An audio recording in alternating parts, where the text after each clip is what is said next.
Hi, I'm Dr. Jeff Nichol.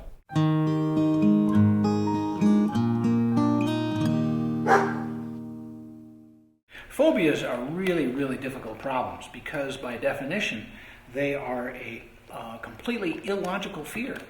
Poor Coda here is afraid of fireworks. He's also afraid of thunderstorms. And it's not like he's ever been hit by lightning, but he's got some fear triggers. And you can't talk the dog out of it, and you can't correct them or punish them out of it, and you certainly can't comfort them out of it. What we've got to do is teach them that, you know what, these things aren't that bad, and actually some pretty neat things can happen when they occur.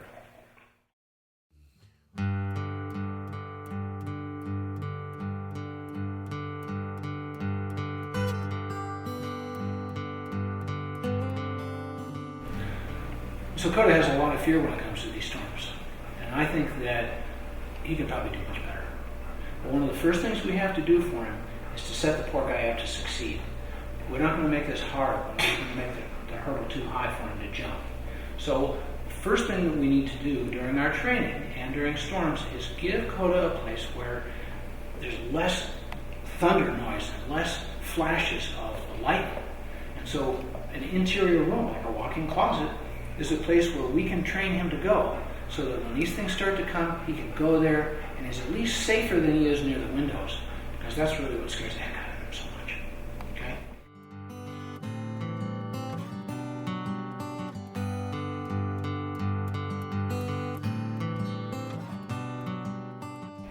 Some of the other things that we can do to set him up to succeed is try not to treat him like a little child in a furry suit, because that's how we love our pets. In my house, we give them human names. They're like little people for us. And that's good for us to love our pets that way. But we also have to remember that he's a member of a different species. And one big part of that with dogs is that they think that anytime they get something from one of their owners, and they think all of us are their leaders, they get some kind of attention, he believes he's earned it. So if he's really scared, and we're saying it's okay, Coda, don't worry, you can relax now, and all that stuff, he thinks that, well, these folks must want me to be scared. And so it doesn't matter whether you tell him he's a good boy and he's okay at those times, or if you scold him and tell him how horrible he is.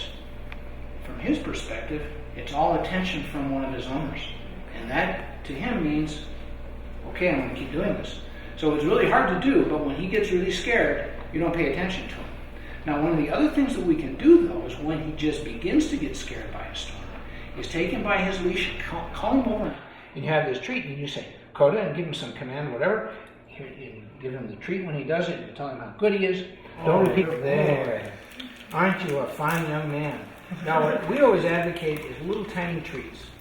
And that way, you can drill this thing multiple times, and he's still hungry.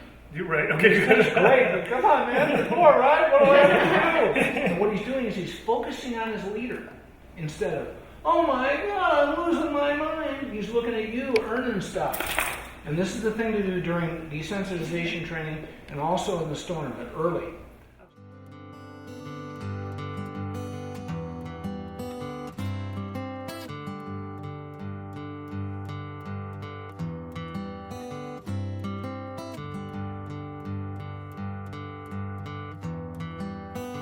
So, with setting him up to succeed when these things happen, we find that a lot of dogs go to areas where there's metal, because that attracts electrical charges, sort of like a lightning rod does on a building. And so many dogs naturally go behind toilets during storms because they've got the plumbing coming into the toilet.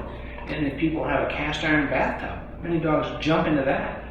I had one client last week with a dog, the only place they can find that's dark in their home is the garage, and they're getting one of these big metal tubs that people use to feed livestock in, and put that in there so the dog can get in that. So anything like that's always valuable. Okay. A white noise machine, you can get those through gift stores. They help to kind of confuse the brain about the sound of the thunder. And then those big fans, those help too. Oh, and seeing that just makes it a little bit easier for you to win, doesn't it? You're a pretty good dog. I think you're going to be okay. All right.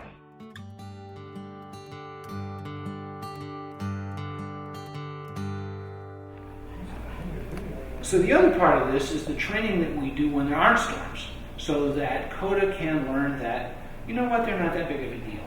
And also, he gets these wonderful things only during training and during storms that someday may be so good that he actually looks forward to storms because the reward is so good. So this desensitization is all about lowering these triggers so that they're just not that important. So we're going to play the sounds of thunder that you can get on a CD called Sounds Scary. Okay. It's very scary. So you play these sounds at very low volume. Sometimes it's best to put the CD player in a different room with the dog so that we have one person managing the volume on the CD player or the computer if you want to play it on the computer. And the other person can do this training routines with him where he earns food and earns attention. And you can also give him a food toy that's loaded with the greatest tasting stuff. If we're playing the sounds of thunder too loud, then he's going to be too scared to pay attention to what we're trying to teach him. On the other hand, if the volume is too low, he's going to say, I don't even care anyway. So by trial and error, you find that volume where he's a little nervous, but he's still able to work and pay attention to one of his leaders and earn those food rewards. Okay. And so when we play for training sessions, one session after the next, and we try to keep them pretty short, like 5 minutes long, and then we turn off the sound of the thunder, and we go ahead and do something else. Life is normal again. Okay. And then you can restart your training if you want to, and every 20 minutes if you have time. Okay. The more of these you do, the better, of course, because you'll learn faster that way. Okay. Well, so we repeat each training session at the same level of volume until finally you notice, you know what, that used to bother him, but he doesn't seem to care. Well, we've reached a benchmark. He's better at that low volume. So now the next training session, we're going to do a little bit higher volume. Well, you're going to turn up the sound a little bit, and if you turn it up a little too loud, he's going to be too way down. So if you turn it up just a tiny bit, then he may not notice that either. So again, by trial and error, we find that little spot where he's a little nervous. Okay. And we repeat at that level, requiring him to earn food or play with his food toy or anything else. Or you can play games. You can groom him if you want to. As long as he's focusing on you or what you're doing with him and not, holy smoke, this is scaring me. Okay?